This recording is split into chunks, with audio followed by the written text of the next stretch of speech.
Hélène, dans un profond sommeil paisible, était dans la chambre sombre et calme avec Fabrice, son fiancé.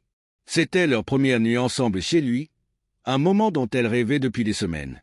Mais dans le silence de la nuit, quelque chose de maléfique s'éveillait. L'air de la pièce se refroidit, et les ombres dans les coins semblèrent bouger. Soudain, une silhouette massive et terrifiante surgit de l'obscurité. La créature était effrayante, voire énorme, plus grande qu'un homme.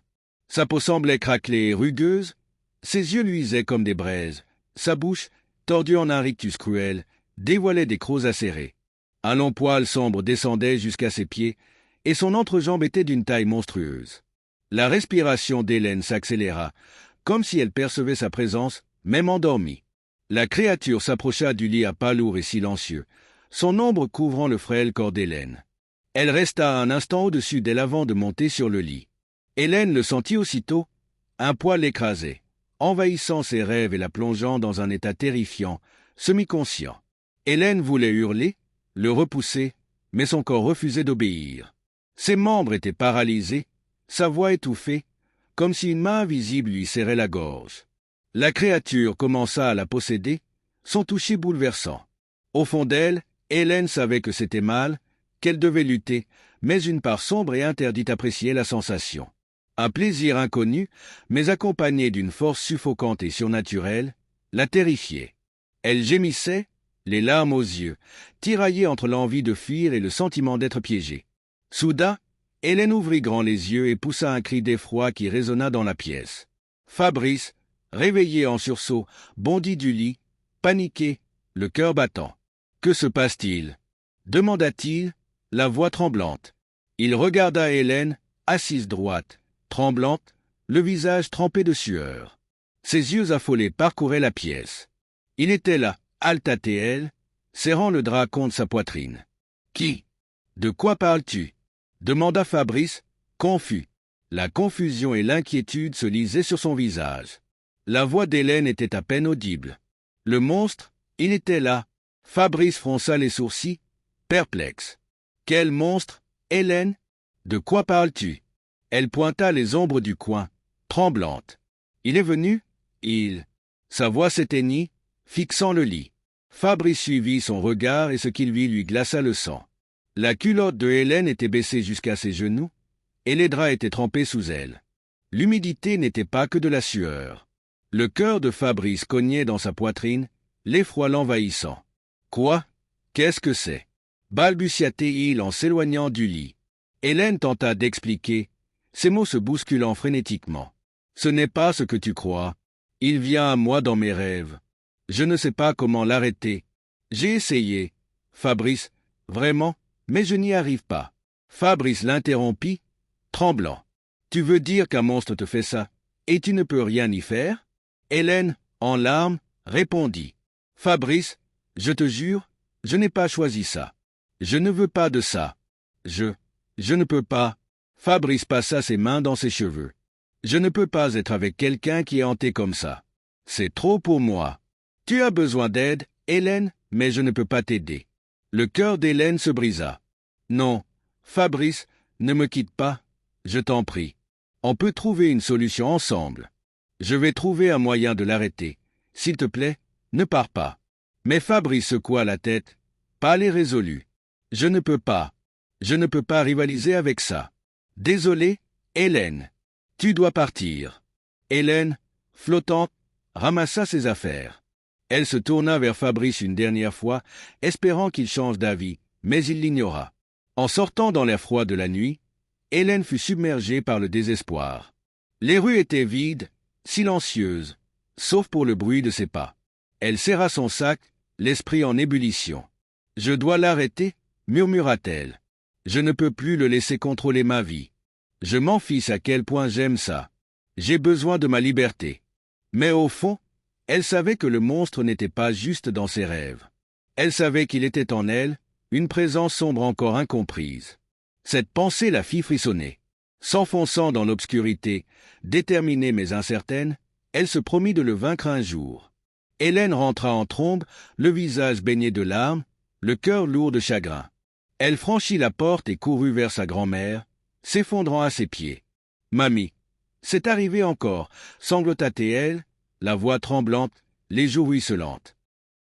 Incomprise, cette pensée la fit frissonner. En s'enfonçant dans l'obscurité, déterminée mais incertaine de vaincre un jour, Hélène rentra en trombe, le visage baigné de larmes, le cœur lourd de chagrin. Elle franchit la porte et courut vers sa grand-mère, s'effondrant à ses pieds. « Mamie, c'est arrivé encore, sanglota-t-elle, la voix tremblante, les joues ruisselantes. » Sa grand-mère, une femme âgée aux yeux doux mélasses, soupira profondément. Elle attira Hélène contre elle, caressant tendrement ses cheveux. « Oh, mon enfant, murmura-t-elle. Je te l'ai dit, aucun homme ne peut t'épouser. Ce n'est pas ta faute, Hélène. Cette malédiction est plus vieille que toi, plus vieille que nous tous. » Hélène leva les yeux, implorant des réponses à travers ses larmes. « Pourquoi, mamie? Pourquoi ça m'arrive encore et encore ?» Le visage de sa grand-mère s'assombrit, prête à révéler une vérité longtemps tue. « Ça a commencé bien avant ta naissance, Hélène, dit-elle, sa voix tremblante. Tes parents désiraient désespérément un enfant. 13 ans de mariage, de prières, de larmes, sans bébé. Les gens se moquaient d'Alice. Ils l'appelaient la maudite. Ta mère ne supportait plus la honte. Hélène écoutait, ses sanglots s'apaisant sous le poids des mots. Un jour, poursuivit-elle, on parla à ta mère de la déesse du fleuve. Désespérée, ta mère alla la voir. La déesse accepta d'aider, mais à un prix terrible. Le cœur d'Hélène battait fort. Quel prix, mamie? Sa grand-mère hésita, les yeux brillants de larmes. La déesse exigeait un enfant en sacrifice pour en accorder un. Ta mère a accepté, désespérée. Elle n'a pas pensé aux conséquences pour toi. À ta naissance, tu fus promise à la déesse. Tu n'es pas de ce monde, mon enfant. Tu appartiens au Dieu. Hélène tremblait, la tête baissée, les larmes coulant comme une cascade. La trahison, la malédiction, c'était trop lourd à porter. D'une voix faible, elle dit « Pourquoi moi, grand-mère? Pourquoi m'a-t-elle choisi ?» Sa grand-mère n'avait que du chagrin, pas de réponse. Hélène se leva brusquement, les poings serrés, son visage mêlant colère et chagrin. « Hélène, où vas-tu » cria sa grand-mère, la voix paniquée. Mais Hélène ne s'arrêta pas. Elle sortit en trombe, la vue brouillée par les larmes. Elle marcha, déterminée, jusqu'au cimetière.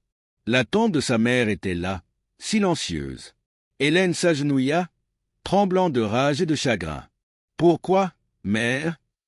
cria-t-elle, la voix brisée. « Pourquoi moi? Pourquoi m'as-tu fait ça ?» Elle posa ses mains sur la pierre froide, ses larmes tombant au sol. « N'étais-je pas assez pour que tu m'aimes? N'as-tu pas pensé à l'effet que ça aurait sur moi ?» Hélène s'allongea sur la tombe, agrippant la terre comme pour sentir sa mère. Ses cris résonnaient dans le cimetière vide, brut et déchirant. « Tu m'as maudite, mère. Tu m'as livrée aux dieux. Comment as-tu pu faire ça? Comment as-tu pu m'abandonner ainsi ?» Le vent fort fouettait ses cheveux, comme si la nature partageait sa rage. La voix d'Hélène faiblit, son chagrin l'ayant épuisée. « Je ne veux pas appartenir aux dieux. Je veux m'appartenir. Je veux être libre. » Elle resta là des heures, clouée au sol par le poids de sa peine. La nuit tomba, les étoiles brillèrent, mais Hélène ne bougea pas. Son cœur était lourd, son âme rongée par la trahison et le besoin de réponse. Enfin, quand la lune monta haut dans le ciel, Hélène chuchota. « Je briserai cette malédiction, quoi qu'il m'en coûte. Je défierai les dieux eux-mêmes, s'il le faut. » Ces mots firent naître une nouvelle détermination dans son cœur. Hélène essuya ses larmes et se leva. Elle se détourna de la tombe, son ombre s'étirant derrière elle au clair de lune. Elle ignorait où l'amènerait ce chemin, mais une chose était sûre, elle ne laisserait pas la malédiction la définir. Elle trouverait un moyen de reprendre sa vie, quel qu'en soit le prix. Hélène s'était coupée du monde extérieur. Elle évitait tout le monde, surtout les hommes intéressés ou parlant de mariage. La peur que ces incidents étranges et terrifiants ne se reproduisent la hantait. Elle ne voulait pas attirer la honte ou le danger sur quiconque. Des mois passèrent, et sa grand-mère, voyant Hélène si seule et renfermée, décida d'intervenir. Un jour, elle appela Hélène auprès d'elle. « Hélène, ma chérie, combien de temps vivras-tu ainsi ?» demanda sa grand-mère d'une voix douce et inquiète. « Tu ne peux pas te cacher toute ta vie. Il faut qu'on trouve une solution à ce problème. » D'abord hésitante, Hélène fut encouragée par la persévérance de sa grand-mère. Finalement, Hélène accepta. Le lendemain, elle arriva chez sa grand-mère, le cœur battant.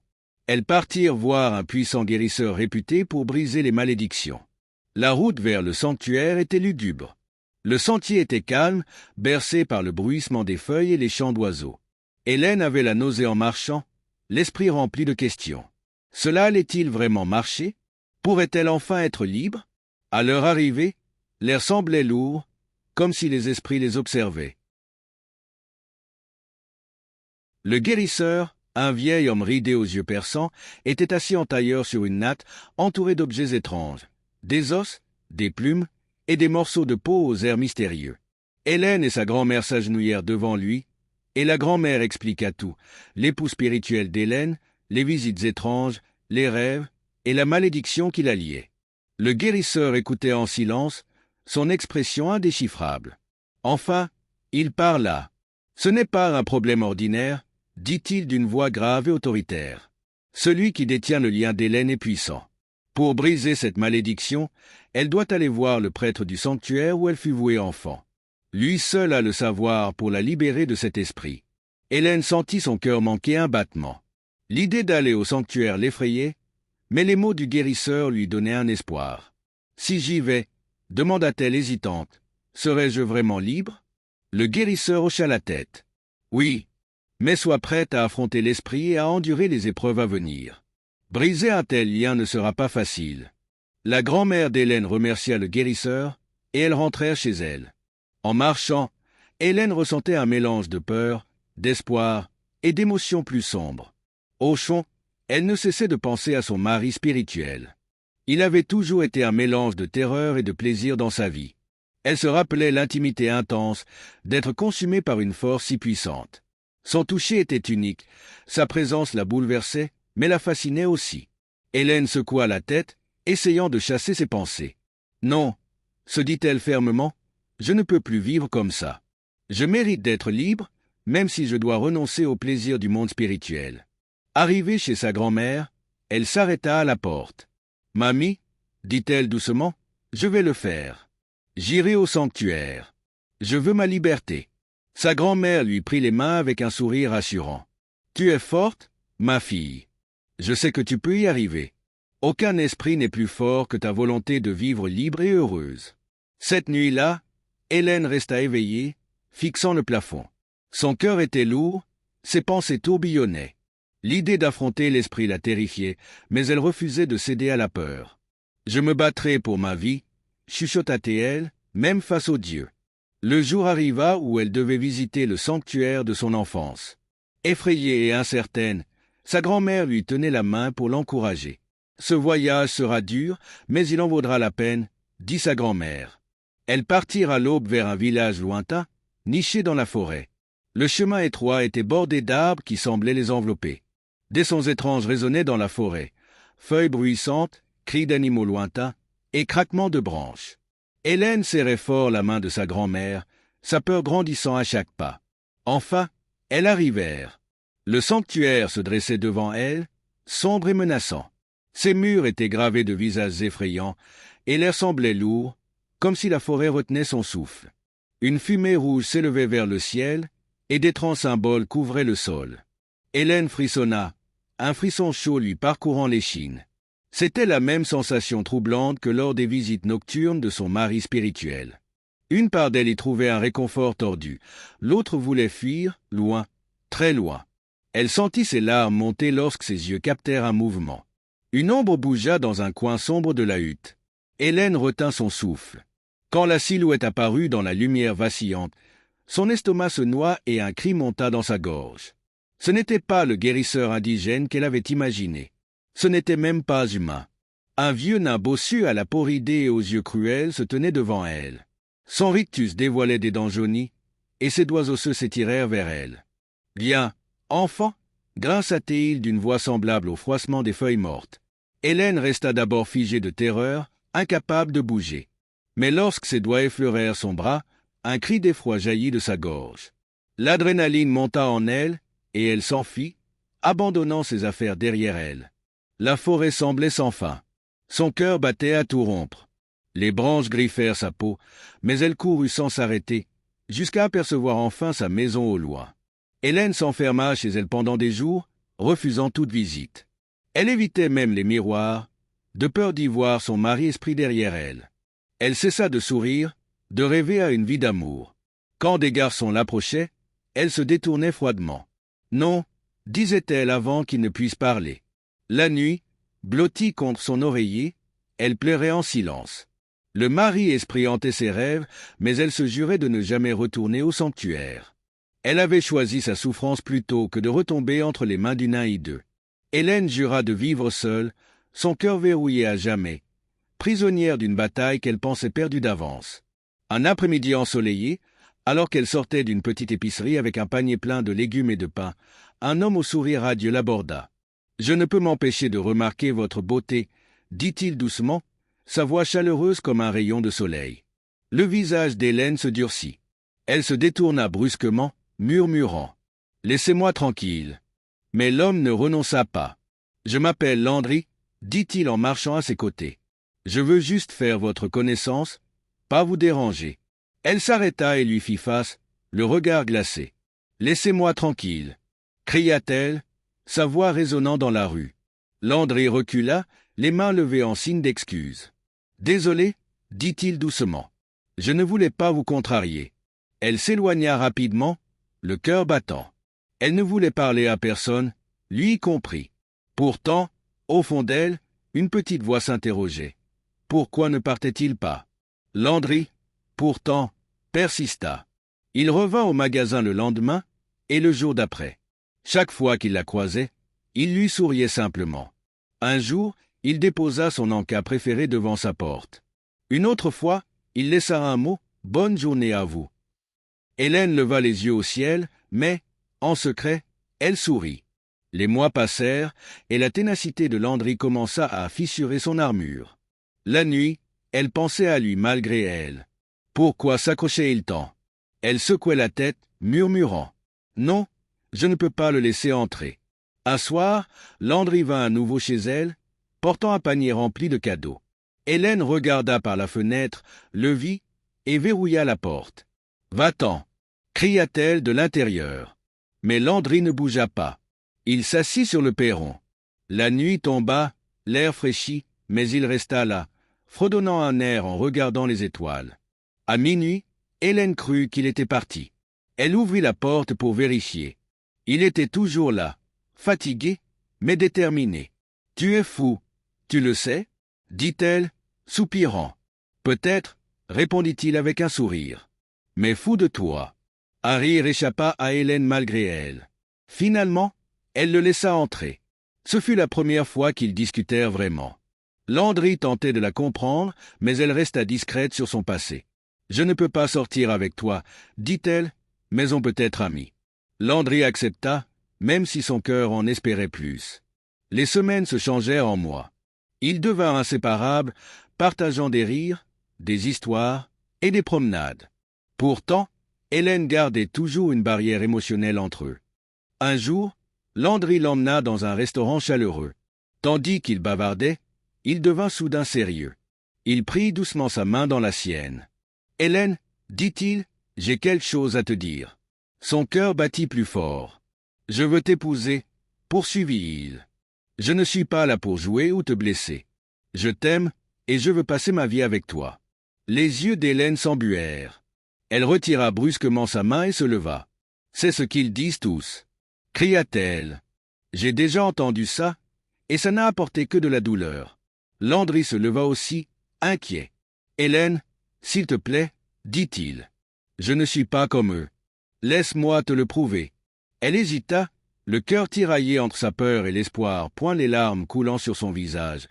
Pendant longtemps, elle ne dit rien.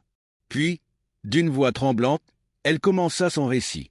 Elle parla à Landry du sanctuaire, des rituels et de l'emprise spirituelle qui l'avaient piégée pendant des années. Elle expliqua pourquoi elle fuyait l'amour, pourquoi elle repoussait les gens. Landry écoutait, le cœur brisé à chaque mot. Quand elle eut fini, il prit ses mains et dit « Hélène, tu n'es plus seule face à ça. Je vais t'aider, avec mon argent, mon temps, tout ce qu'il faut. Je te libérerai. Elle le fixa, cherchant un doute sur son visage, mais les yeux de Landry étaient fermes. Tu es sûr? Chuchota-t-elle. Absolument, dit-il. On retournera au sanctuaire et on réglera ça, quoi qu'il en coûte. On le fera ensemble. Pour la première fois en une année, elle sentit un brin d'espoir. Ensemble, ils commencèrent à planifier leur retour à l'endroit où ses cauchemars avaient débuté. Le jour arriva enfin. Elle et Landry emballèrent le nécessaire et partirent pour le sanctuaire. Landry marchait à ses côtés, lui tenant fermement la main. « On va arranger ça, » dit-il doucement, « quoi qu'il faille faire. » Arrivée au sanctuaire, l'endroit était étrangement silencieux. Elle s'accrocha au bras de Landry. Puis, de l'ombre, une silhouette émergea. Ce n'était pas l'assistant habituel qu'ils avaient vu avant. Cette fois, c'était le grand prêtre lui-même. Son visage était ridé et menaçant, ses yeux brillaient comme des braises. Il boitait lentement, s'appuyant sur un bâton tordu. « Qui ose troubler les esprits ?» tonna le grand prêtre. Landry s'avança, la voix ferme mais respectueuse. « Nous venons libérer Hélène. Je suis prêt à donner n'importe quoi, tout ce que vous demanderez. » Le prêtre rit froidement. « Tout ce que vous dites? Savez-vous ce que vous demandez, jeune homme? Vous jouez avec des forces qui vous dépassent. »« Peu m'importe, » dit Landry d'une voix ferme. « Dites-moi juste ce qu'il faut. » Le prêtre fixa Hélène. Elle appartient à son mari spirituel. Briser ce lien n'est pas simple. Il ne la laissera pas partir facilement. Hélène frissonna, muette. Après un long silence tendu, le prêtre parla enfin. « Très bien. Il y a un moyen, mais à un prix. Vous devez apaiser son mari spirituel. Il doit accepter de la libérer. Pour cela, un grand sacrifice est nécessaire, 2 vaches et 2 béhufs. C'est fait, dit Landry sans hésiter. Le prêtre répliqua. Vous acceptez vite. Les esprits testeront votre volonté. Apportez l'offrande dans 3 jours de marche. On verra si le mari spirituel la libère. Sur ce, ils quittèrent le sanctuaire. Cette nuit-là, elle tenta de dormir, mais son esprit était agité. Elle pensait au sanctuaire, à la détermination de Landry et à son mari spirituel. Ses yeux se fermèrent, mais ce qui suivit n'était pas un rêve ordinaire. C'était si réel, comme si elle était éveillée, piégée dans un autre monde. Elle était sur son lit quand une présence emplit la pièce. C'était lui, son mari spirituel. Mais cette fois, c'était différent. « Montre-toi » cria-t-elle, les larmes coulant sur son visage. « J'en ai assez d'avoir peur de toi. Je veux te voir, je veux savoir qui tu es. » L'air se figea, puis il apparut. Il était grand, sombre et d'une beauté stupéfiante. Son corps était fort et ciselé, tel un guerrier taillé dans la pierre. Ses yeux brillaient doucement, emplis de mystère et de désir. Sa voix, lorsqu'il parlait, était profonde et apaisante. « Je ne suis pas là pour te blesser, Hélène, » dit-il en s'approchant. « Je suis ton mari. Je t'aime et je t'ai toujours protégée. » Le cœur d'Hélène s'emballa. Son regard captivait le sien comme aucun homme ne l'avait fait. « Mais si tu m'aimes, » dit-elle d'une voix tremblante, « pourquoi m'empêcher d'être heureuse? Pourquoi m'empêcher d'avoir une vraie vie? J'ai besoin d'un compagnon, d'une famille. Je veux construire une vie sur terre. S'il te plaît, si tu m'aimes vraiment, laisse-moi partir. » L'expression du mari spirituel s'adoucit, mais une ombre de tristesse voilait ses yeux. « Personne, dit-il d'une voix émue, ne veut partager ce qu'il aime. Hélène, je peux t'offrir tout ce que tu désires et plus encore. Reste avec moi, accepte-moi, c'est tout. » Son contact lui donna des frissons. Il se pencha, et elle sentit une chaleur et une passion inconnues. Soudain, elle se réveilla en sursaut. Sa chambre était sombre et calme, mais son cœur battait à tout rompre. Elle toucha son visage, mouillé de larmes, et réalisa autre chose. Elle avait aimé ce rêve, plus qu'elle ne voulait l'admettre. Le souvenir de lui persistait, la laissant déchirer. Pour la première fois, elle douta. Voulait-elle retourner au sanctuaire? Les jours passant, elle ne cessait de penser à ce rêve. La belle figure de son hallucination hantait ses pensées. Un jour, Landry l'emmena dans un restaurant chaleureux. Tandis qu'il bavardait, il devint soudain sérieux. Il prit doucement sa main dans la sienne. « Hélène, dit-il, j'ai quelque chose à te dire. » Son cœur battit plus fort. « Je veux t'épouser, poursuivit-il. Je ne suis pas là pour jouer ou te blesser. Je t'aime, et je veux passer ma vie avec toi. Les yeux d'Hélène s'embuèrent. Elle retira brusquement sa main et se leva. C'est ce qu'ils disent tous, cria-t-elle. J'ai déjà entendu ça, et ça n'a apporté que de la douleur. Landry se leva aussi, inquiet. Hélène, s'il te plaît, dit-il. Je ne suis pas comme eux. Laisse-moi te le prouver. Elle hésita, le cœur tiraillé entre sa peur et l'espoir, point les larmes coulant sur son visage. Pendant longtemps, elle ne dit rien. Puis, d'une voix tremblante, elle commença son récit. Elle parla à Landry du sanctuaire, des rituels et de l'emprise spirituelle qui l'avaient piégée pendant des années. Elle expliqua pourquoi elle fuyait l'amour, pourquoi elle repoussait les gens. Landry écoutait, le cœur brisé à chaque mot. Quand elle eut fini, il prit ses mains et dit « Hélène, tu n'es plus seule face à ça. Je vais t'aider, avec mon argent, mon temps, tout ce qu'il faut. Je te libérerai. » Elle le fixa, cherchant un doute sur son visage, mais les yeux de Landry étaient fermes. « Tu es sûr ?» chuchota-t-elle. « Absolument, » dit-il. « On retournera au sanctuaire et on réglera ça, quoi qu'il en coûte. On le fera ensemble. » Pour la première fois en une année, elle sentit un brin d'espoir. Ensemble, ils commencèrent à planifier leur retour à l'endroit où ses cauchemars avaient débuté. Le jour arriva enfin. Elle et Landry emballèrent le nécessaire et partirent pour le sanctuaire. Landry marchait à ses côtés, lui tenant fermement la main. « On va arranger ça, » dit-il doucement, « quoi qu'il faille faire. » Arrivée au sanctuaire, l'endroit était étrangement silencieux. Elle s'accrocha au bras de Landry. Puis, de l'ombre, une silhouette émergea. Ce n'était pas l'assistant habituel qu'ils avaient vu avant. Cette fois, c'était le grand prêtre lui-même. Son visage était ridé et menaçant, ses yeux brillaient comme des braises. Il boitait lentement, s'appuyant sur un bâton tordu. « Qui ose troubler les esprits ?» tonna le grand prêtre. Landry s'avança, la voix ferme mais respectueuse. « Nous venons libérer Hélène. Je suis prêt à donner n'importe quoi, tout ce que vous demanderez. » Le prêtre rit froidement. « Tout ce que vous dites? Savez-vous ce que vous demandez, jeune homme? Vous jouez avec des forces qui vous dépassent. »« Peu m'importe, » dit Landry d'une voix ferme. « Dites-moi juste ce qu'il faut. » Le prêtre fixa Hélène. Elle appartient à son mari spirituel. Briser ce lien n'est pas simple. Il ne la laissera pas partir facilement. Hélène frissonna, muette. Après un long silence tendu, le prêtre parla enfin. « Très bien. Il y a un moyen, mais à un prix. Vous devez apaiser son mari spirituel.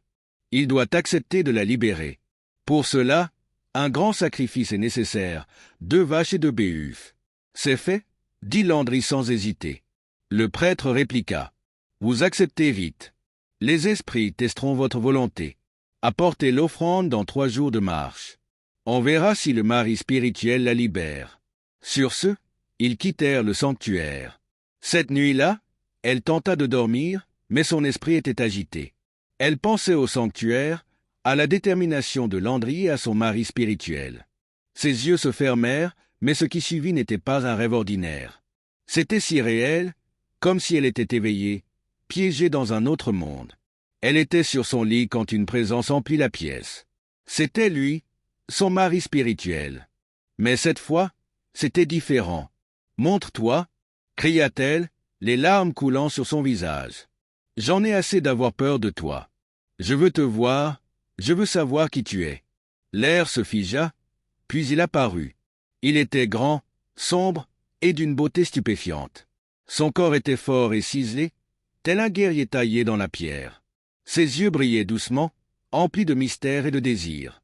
Sa voix, lorsqu'il parlait, était profonde et apaisante. « Je ne suis pas là pour te blesser, Hélène, » dit-il en s'approchant. « Je suis ton mari. Je t'aime et je t'ai toujours protégée. » Le cœur d'Hélène s'emballa.